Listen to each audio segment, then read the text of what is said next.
Now I'm making some tofu scramble.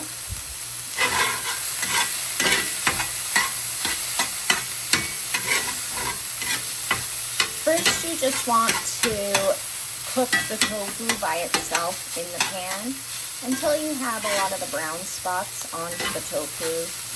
And depending on how firm you want it in the end is just how long you need to cook it. So some people, this is fine.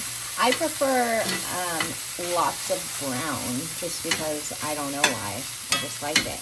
And then some days I like it more like this.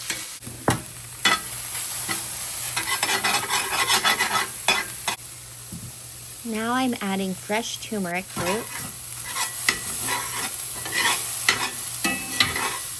Stir that around.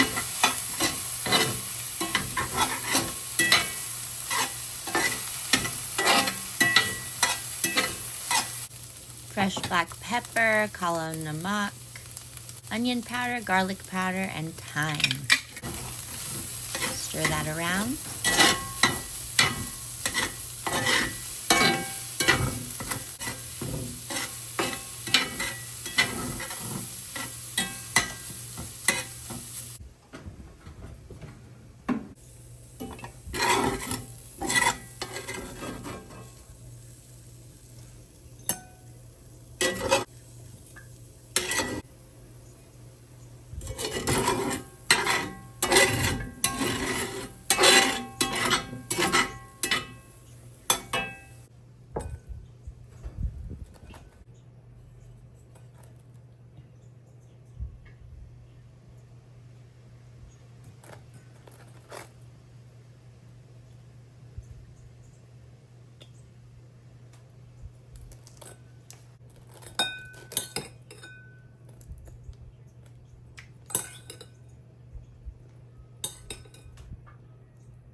And store the rest in the fridge for an easy meal.